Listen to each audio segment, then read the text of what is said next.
Assalamualaikum warahmatullahi wabarakatuh. Perkenalkan, nama saya Miftahul Jana dengan NIM B50125200904. Saya merupakan mahasiswa dari program studi Ilmu Komunikasi, Fakultas Ilmu Sosial dan Ilmu Politik. Tujuan saya membuat video ini untuk memenuhi proyek UAS Bahasa Indonesia.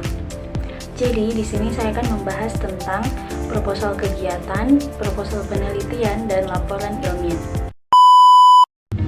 Yang pertama ada proposal kegiatan. Apa sih proposal kegiatan itu? Jadi, proposal kegiatan adalah dokumen perencanaan yang berisi rancangan suatu kegiatan yang akan dilaksanakan. Tujuannya untuk mengajukan izin atau mendapatkan persetujuan serta meyakinkan pihak-pihak terkait bahwa kegiatan tersebut layak dilaksanakan. Selanjutnya ada ciri-ciri proposal kegiatan. Yang pertama, ada fokus pada rencana pelaksanaan kegiatan. Artinya, isi tulisan atau proposal biasanya lebih menekankan pada bagaimana kegiatan akan dilaksanakan. Dijelaskan langkah-langkah, konsep kegiatan, serta gambaran pelaksanaan secara jelas agar mudah dipahami oleh pihak yang membaca. Yang kedua, berisi tujuan, manfaat, waktu, tempat, susunan panitia, dan anggaran. Untuk tujuan, menjelaskan alasan dan sasaran diadakannya kegiatan. Manfaat, menjelaskan keuntungan atau dampak positif dari kegiatan tersebut. Untuk waktu dan tempat, menunjukkan kapan dan di mana kegiatan akan dilaksanakan. Susunan panitia memuat struktur kepanitiaan beserta tugasnya agar jelas penanggung jawab kegiatan. Dan anggaran merinci biaya yang akan dibutuhkan sebagai bentuk transparansi dan perencanaan keuangan. Yang ketiga ada bersifat persuasif, meyakinkan pihak lain agar menyetujui kegiatan. Maksudnya, bahasa yang digunakan bersifat meyakinkan dan sopan dengan tujuan mendapat persetujuan, dukungan, atau izin dari pihak terkait, misalnya sponsor, sekolah, instansi, atau pimpinan. Adapun sistematika dari proposal kegiatan. Yang pertama ada judul kegiatan, yang kedua latar belakang, yang ketiga tujuan kegiatan, yang keempat manfaat kegiatan, yang kelima nama dan bentuk kegiatan, yang keenam waktu dan tempat pelaksanaan, yang ketujuh susunan panitia atau penanggung jawab, yang kedelapan ada rincian anggaran biaya atau yang biasa disebut RAB, yang kesembilan atau yang terakhir itu ada penutup. Yang kedua ada proposal penelitian. Jadi proposal penelitian adalah rencana tertulis mengenai suatu penelitian yang berisi latar belakang masalah, tujuan, metode, dan langkah-langkah penelitian. Dokumen ini bertujuan untuk menjelaskan apa yang akan diteliti, mengapa penting, dan bagaimana penelitian dilakukan. Adapun ciri-ciri dari proposal penelitian, yaitu yang pertama, menjelaskan masalah dan tujuan penelitian secara ilmiah.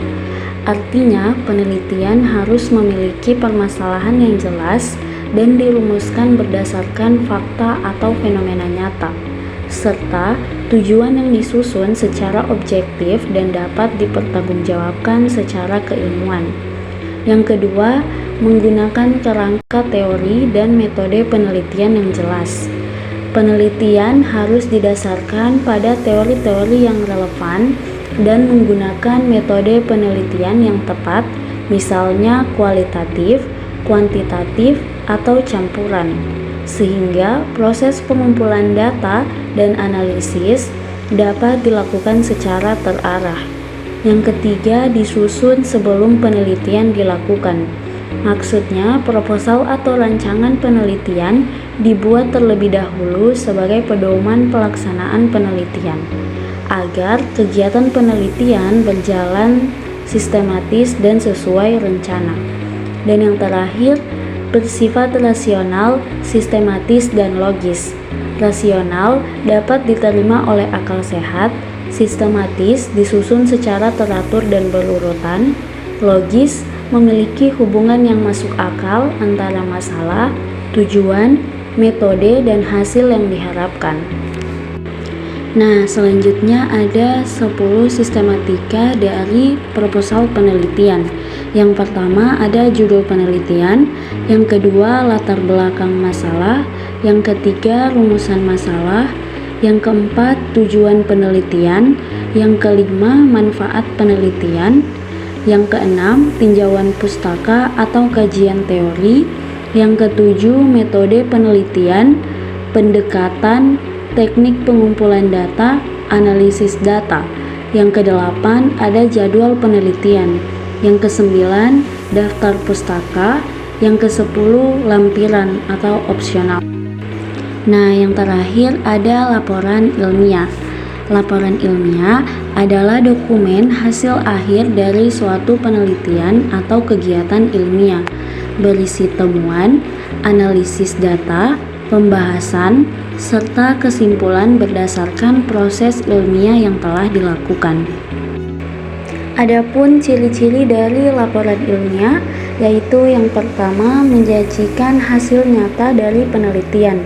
Artinya, tulisan atau laporan tersebut memuat hasil yang benar-benar diperoleh dari proses penelitian, bukan pendapat pribadi atau perkiraan semata.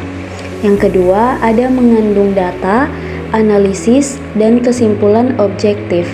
Penelitian harus dilakukan oleh data yang jelas, dianalisis secara ilmiah, dan menghasilkan kesimpulan yang tidak memihak atau dipengaruhi kepentingan tertentu. Yang ketiga, ada menggunakan bahasa baku, runtut, dan berbasis bukti. Penulisan menggunakan bahasa resmi sesuai kaidah, disusun secara teratur, serta setiap pernyataan didukung oleh fakta, data, atau referensi yang dapat dipertanggungjawabkan. Dan yang terakhir ada dapat dipublikasikan sebagai artikel ilmiah. Hasil penelitian memenuhi standar keilmuan sehingga layak dipublikasikan dalam jurnal, proceeding, atau media ilmiah lainnya. Dan yang terakhir ada sistematika dari laporan ilmiah. Yang pertama, judul dan identitas penulis. Yang kedua, abstrak. Yang ketiga, pendahuluan yang berisi latar belakang, rumusan masalah, dan tujuan. Yang keempat, ada tinjauan pustaka. Yang kelima, ada metode penelitian atau metodologi. Yang keenam, hasil dan pembahasan. Yang ketujuh, kesimpulan dan saran. Yang kedelapan, daftar pustaka. Dan yang terakhir, ada lampiran jika ada. Jadi, kesimpulan dari 3 dokumen yang sudah saya jelaskan tadi, yaitu setiap dokumen memiliki struktur yang spesifik dan tujuan yang berbeda. Proposal kegiatan lebih menekankan pada perencanaan dan pelaksanaan kegiatan. Proposal penelitian berfokus pada perencanaan ilmiah atau suatu penelitian. Sedangkan laporan ilmiah menyajikan hasil serta analisis dari kegiatan ilmiah atau penelitian yang sudah dilakukan. Mungkin itu saja yang dapat saya sampaikan. Kurang dan lebihnya saya mohon maaf.